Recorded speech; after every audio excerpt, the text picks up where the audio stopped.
सरला जी के पास बहू सविता अपने बच्चे को देते हुए कहती है, मम्मी जी, आप बाबू को संभाल लेंगी?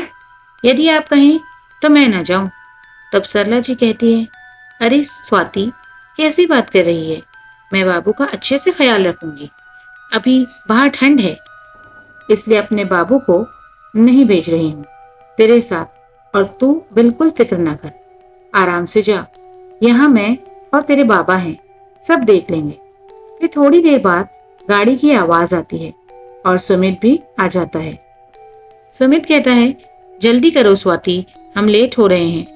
सुमित की इतना कहते ही वह सरला के पास बाबू की दूध वाली बोतल, कपड़े और उसकी जरूरी चीजें सब रखती है।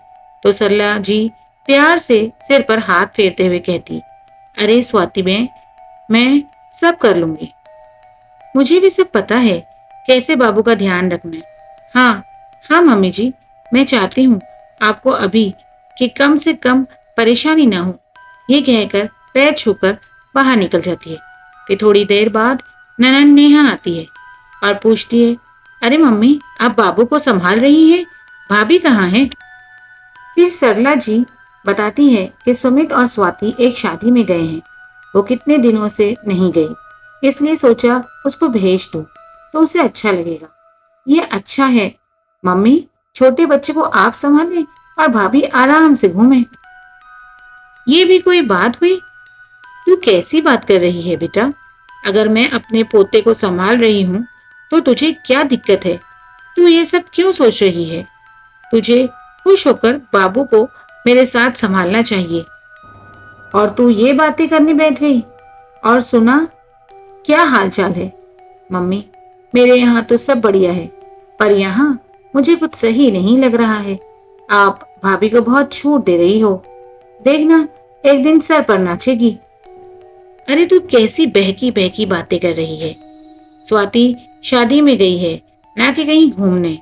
और वह शादी के बाद कहीं घूमने नहीं गई, अब तक ना जा पाई। अब भी मैं उस पर पाबंदी रखूं? अगर तेरी सास भी तेरे साथ ऐसा ही करती तो तुझे अच्छा लगेगा? और 2 दिन की ही बात है, मैं संभाल लूंगी बाबू को। थोड़ी देर बाद एक फोन आता है तो वह सुनार से बात करते हुए कहती है, हाँ हाँ भैया, सेट तैयार हो तो भिजवा दीजिए। इतना सुनते ही फिर बेटी पूछती है, मम्मी क्या मंगा रही हो? तब उसकी माँ कहती है, मैंने एक गले का सेट बनवाया है, उसी की बात चल रही थी और वो सुनार आज दे जाएगा। अच्छा मम्मी, किसके लिए हार बनवाया है? नेहा पूछती है।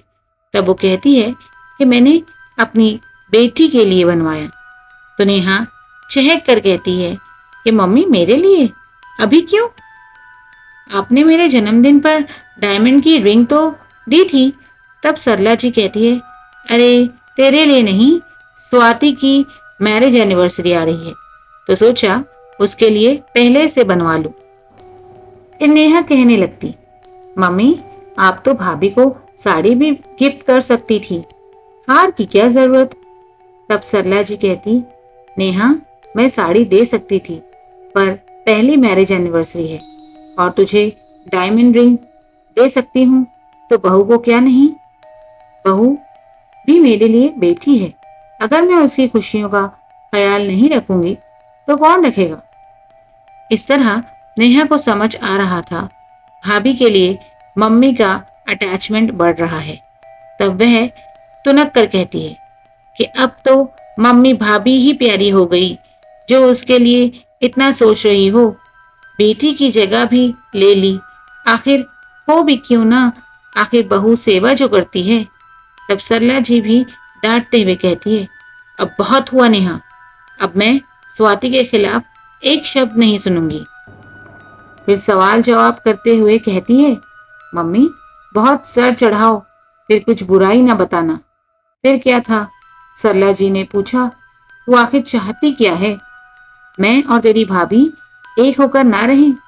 मैं दुखी रहूं और उसे दुखी करूं?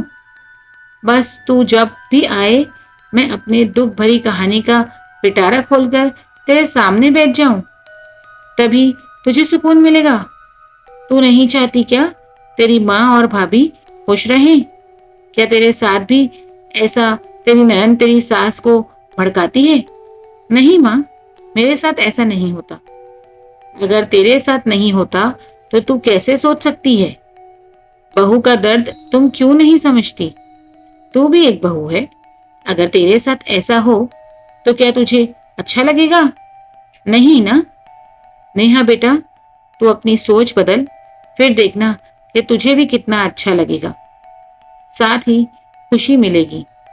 तब नेहा को समझ आता है कि उसकी कितनी गलत सोच थी, जो एक बहू होकर भी बहू का दर्द नहीं समझ रही थी। अब उसे समझ आया कि बहू भी बेटी से बढ़कर हो सकती है।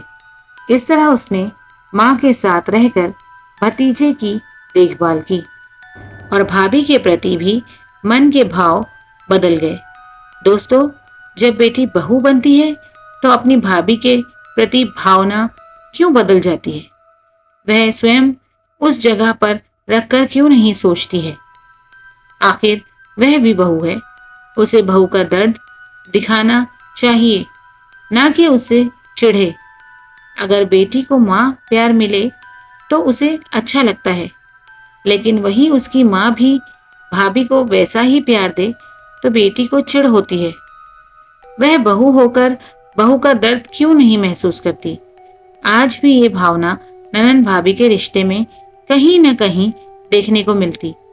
इसी कारण बहू को माँ जैसा प्यार नहीं मिलता, क्योंकि सास के मन में कड़वाहट भाव भरे जाने के कारण बहू ये दर्द सहती है।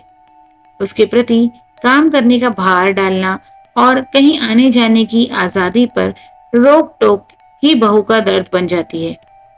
यही हमारे समाज की मानसिकता के चलते बहू पर बेड़ियां बांध दी जाती है।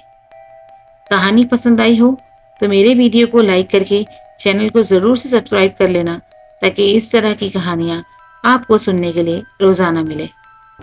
इस तरह की कहानी को देखने के लिए स्क्रीन पर दिए गए 2 वीडियो में से किसी एक वीडियो को जरूर चुनें और इसका मनोरंजन उठाएं।